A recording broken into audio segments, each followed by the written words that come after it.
So sa vertical garden mga kaibigan, mayroong tinatawag na lagyan mo ng sibuyas. Isa naman mayroong kamatis, mayroong talong, mayroon namang okra, may kung ano pa man. No? So maganda mga kaibigan pag yan po ang ating gagawin. So kompleto na, ibig sabihin na kahit dito tayo sa Metro Manila, pwede tayo magpatayo ng kapitbahay, ng bahay kubo sa magitan ng pagtanim ng masari-saring gulay. So yan, no? So kasi halimbawa yung alugbati, kasi ilagay mo lang dyan siyang tutubo na. No? Pero dapat palagi mo siyang, pag halimbawa medyo may na, puputulan siya tapos kamuti, tapos kahit dalawa lang yan, no? So kasi, no? So halimbawa may ulam na adobo, o kung anumang klase ng ulam. So ngayon, dagdagan natin ng gano'n.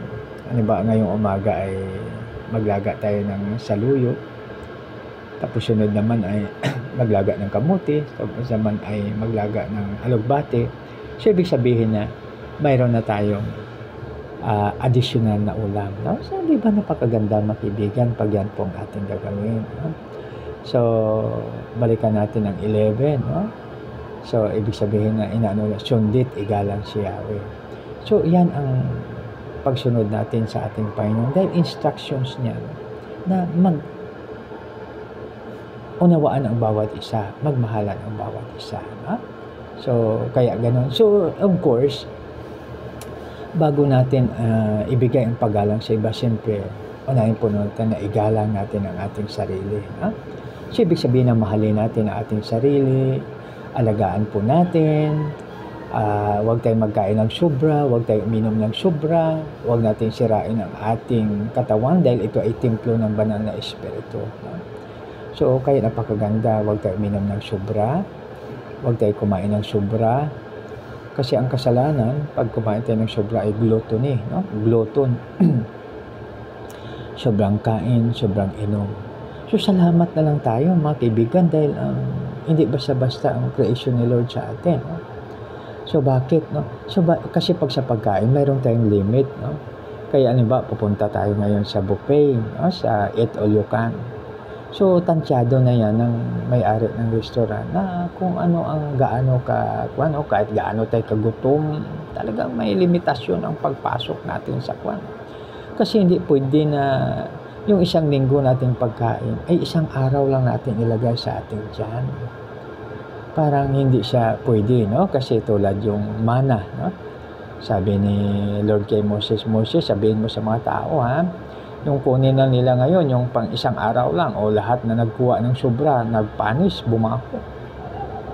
So, ganun, mga kaibigan, no? So, ibig sabihin na sundin natin ang ating Panginoon sa magitan na pagmahal natin ang ating neighbors at siyempre, pagmahal natin ang ating sarili. Huwag nating abusuhin, huwag tayong mag-abuso. Kasi hindi maganda pag yan po ang ating gagawin, mga kaibigan. So, dito ay no? Ilang minuto na lang po tayo kasi pagdating ng 8 o'clock sa normal, no? So, stop na po tayo, no? So, balikan po natin. Unang-una, igalang, ang paggalang sa tahanan, ay of course yung pagsabi ng po at upo at ang pagsunod sa mga magulang. Mga anak, mga kabataan, alalahanin nyo, no? Nakalagay doon na sa Ephesians 6:1-3. Sundin ang mga children, obey your parents in the Lord, for this is right. No? And you will live long with abundance on this earth. So, ibig sabihin, mga kabataan, kung kayo ay sumusunod at umagalang sa iyong mami at daddy, kayo ay, at sa kung kanino man nauukol ito, lalong-lalo na kay Lord, ay magkaroon kayo ng mahaba at masaganang buhay. No? So, simple lang.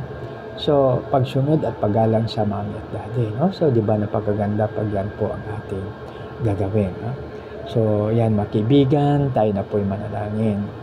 Lord, maraming salamat po sa iyong salita. Maraming salamat po, Lord.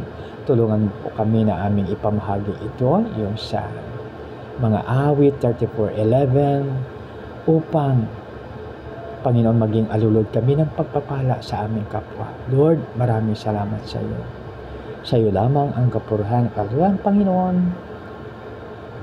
Sa amin, pinapanalangin namin ito sa magitan ang aming Panginoon na si Kristo, naming Panginoon tagapagligtas. Lahat pa'y magsabi ng Amen. Isang maganda, mapagpala, mapagbiyaya at mag-Diyos po na umaga sa bawat isa.